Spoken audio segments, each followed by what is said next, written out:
What is ARES? Amateur Radio Emergency Service. ARES is a volunteer organization of licensed amateur radio operators who provide communications support to government and relief agencies during emergencies. ARES members are trained to operate in a variety of conditions, including natural disasters, power outages, and civil unrest. Welcome to New Hand Basics. I'm your host, Greg, KD9ZRO. Got another research video for you today. Today we're going to discuss the topic of ARES, A-R-E-S, in amateur radio. ARES is a vital part of the nation's emergency response system during emergencies. ARES members can provide communications. ARES members can provide communication support to government and relief agencies even when other forms of communication are unavailable. ARES members can use radios to transmit messages, relay information, and coordinate relief efforts. ARES members can provide public service announcements such as information about road closures, evacuation routes, and shelter locations. ARES members can also help reunite families and friends who have been separated during an emergency. ARES members can provide technical assistance to government and relief agencies, such as setting up and maintaining communications systems. ARES members can also help repair damaged communication equipment. ARES is a valuable resource for communities across the country. ARES members are dedicated to providing communication support during emergencies, and they play a vital role in keeping communities safe. To become an ARES member, you must be a licensed amateur radio operator. You must also complete an ARES training course. ARES training courses are typically offered by local emergency management agencies or amateur radio clubs. My radio club just allowed me to join in. We have a weekly ARES Races net. Checked in, told them I was interested in being a part, and then I contacted the EMA office, let them know I was interested in being a part of the system, and that's how I got in. So not all locations require you to take a test. Once you have completed an ARES training course, you will be issued an ARES identification card. We did not issue one. This card will allow you to participate in ARES activities and provide communications support during emergencies. Again, my radio club, we didn't issue a ARES identification number, but then again, my state doesn't issue Skywarn spotter numbers, so that may be a part of that decision. So again, that's something that not all locations are going to do. ARES members participate in a variety of activities, including training.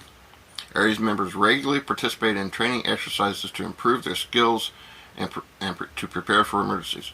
So as I said, we have the weekly ARES Races net, where we just go through the basic communications.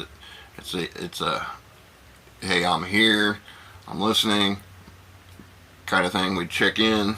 Occasionally we might actually do an exercise, but in most cases we just make sure the communication system is up and running. ARES members participate in drills to test their communication systems and to practice their emergency response procedures.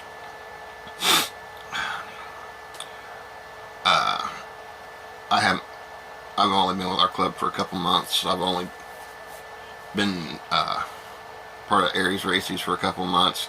Hasn't happened in my organization as of yet. Not saying that it won't, not saying that it doesn't. Maybe we take those field day type opportunities as a drill as far as testing our communication systems and our response times. ARES members are often deployed to provide communication support during emergencies. ARES members have been deployed to support a variety of emergencies, including hurricanes, floods, earthquakes, and wildfires. So most likely you're going to be in a remote location. One thing I can suggest is if your ARES district, I'll say, doesn't do regular drills, one thing you could do, obviously take advantage of field days, but one thing you can do that helps you prepare for these types of situations, because you're in remote situations, is get in the Parks on the Air program. And that's a program where you can be a hunter. So in other words, you can act as the person in distress looking for help, and you can hunt people that are in parks on their radios and just have a quick conversation with them. Or you can be the park activator, and you go out and you take your equipment, you go into the park, you do a full remote setup, and you listen for people trying to contact you. So that's an exercise that you could supplement ARES training exercises with. And there are several programs like that. We're not going to get into all of them today. I just thought I'd throw that out there for you. ARES members use a variety of equipment to provide communications support during emergencies. ARES members use a variety of radios to communicate, including VHF, UHF, and HF radios. ARES members use a variety of antennas to provide their communication, to improve their communication range, and to overcome obstacles. ARES members use a variety of power supplies to keep their radios operating during emergencies. I built a Go box. I've got my VHF, UHF radio in there. I've got my HF radio in there. I even have a CB radio in there. And I've got magnet mount antennas for the VHF. I've got I also put my HT in there. I've got a magnet mount antenna for my HT. I've got a multi-band antenna for my HF, which, if necessary, I can get that one down to 10 meters, which is compatible with CB. And then my HT, I can use it on an extended whip. Rubber duck, not so great, but I can use it on an extended whip or my magnet mount, depending on the range I need to receive. And since I've already got a UHF, I've already got a VHF, UHF radio that I'm using for communication purposes, I can use that HT, which picks up local FM broadcast or weathered band, to either monitor a weather situation or just provide something that people around me expect and are comfortable with, such as the FM radio broadcast. I can tune it into an FM radio broadcast that's generally accepted, let it play, and just be a calming effect for people around me while I do my communications thing. If we're in a weather situation, obviously they're going to want to monitor the weather, so I can put it on the weather band and monitor the weather situation that way, aside from whatever's going on over the radio communications. So yeah, there's a variety of radios and antennas and things like that going on. Right now, I run my Go box off of my car battery. So, whichever radio I need, obviously I can run my HT anytime because it's battery powered on its own. But if I need my HF, then I can run my HF. If I need my VHF, I can run it. If I need my CB, I can run it. Might be able to run CB and one or two of the others. Well, one of the other two. Ultimately, I do want to have a battery pack. Do want to build a battery pack that can handle all three radios at once if necessary. But power supplies can range anywhere from your HT rechargeable battery, and you've got your dock plugged into your accessory plug. We used to call it a lighter plug, but you got your dock plugged into your accessory plug, and if your HT battery gets too low, you can dock your HT and let it charge for a while, or In my case, I've got 2 batteries with it, so what I would do is I'd take the nearly dead battery off, put a new one on, put the one that needs to charge in the dock and let it charge while I'm using the other battery. So we'll just move on from here. There are a number of resources available to ARES members, including the ARES website, which provides information about ARES, including training courses, drills, and deployments. So again, if your location, your region isn't doing the drills, you can go online, you can find drills that maybe you can travel to, or be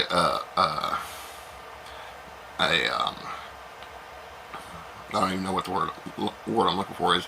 You could be an operator at home acting as the disaster victim, basically, and get involved in drills that way. Like I said, either go to a drill location as a deployed ARES member, or communicate with the ARES members as a victim.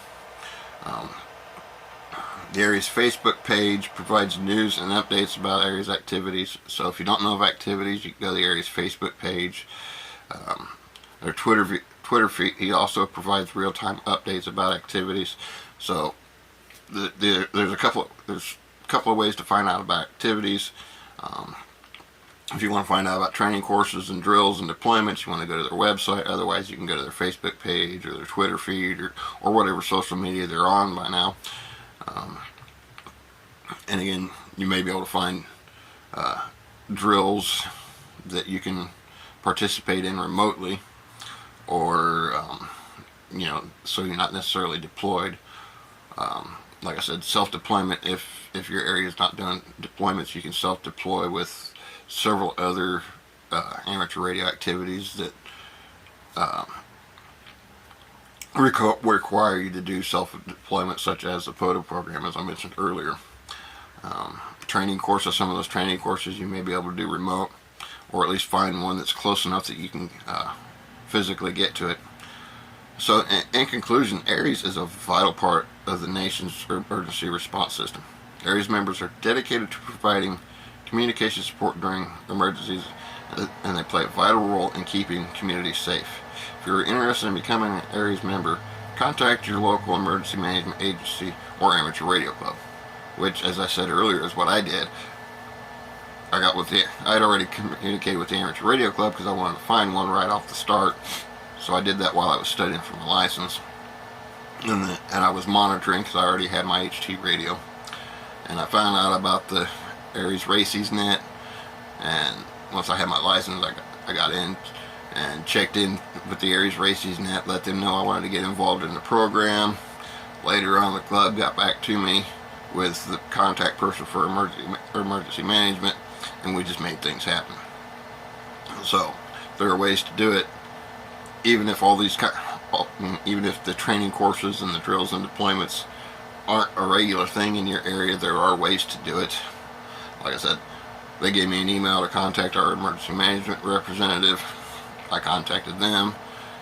We can corresponded back and forth, and they basically just wound up telling me, you're working with a club that actually has part of our team in it, so we're just gonna consider your reaching out to us and expressing interest as your registration.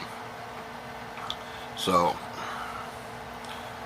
don't be discouraged if you can't find the information right away. If all else fails, even if you don't want to be in a club, if all else fails, contact a club. They'll know how to get you the information, or at least they should, and then you can go from there. Now, one thing I don't normally do, and I'm not going to make it a regular thing, but I was looking at my analytics last night, and I found that out of my viewers, about 92% of you aren't subscribed. It would really help my channel a lot. It would help me reach out to others who are interested in these types of things, who are like-minded with us, and just interested in amateur radio in general, or new to amateur radio, maybe looking to get some things, learn some things that they hadn't been exposed to. It would really help them, help my videos reach out to them and get to them, so they can learn these things. If you would subscribe Maybe throw a like every once in a while. Comments to me aren't really that big a deal. I do try to respond to as many comments as I see, and it's timely manners I can see, but I don't always get a notification that I got a comment. I actually found one video not too long ago that I had several comments on, and I didn't know I had any comments on it. So I went back through and I commented, responded to those comments. So if you comment and I don't respond right away, it's probably because I didn't get a notification. But I do try to respond to your comments. I do read your comments. I just did a video a while back about radio clubs, because one of my commenters on that video that I didn't know I had comments on had mentioned difficulties with radio clubs and that kind of thing. So in response to that, I did a video on how to start and register a radio club. So I do check your comments if you leave a comment, but it would really help my channel reach its proper audience if some of you 92%ers would subscribe, and it would help the algorithm know that I'm out here and I've got, my viewers are actually enjoying my channel at least. The likes also help, so if you like a particular video, that helps it reach other people as well. Again, it's not something I'm going to make a habit out of, but I just thought I'd mention that right now, currently my analytics are showing that 92% of my viewers are not subscribed. So if you're not subscribed, please hit that button below if you like what you've seen so far. And with that, I'll leave you. KD90 saying 7-3 and clear until next time.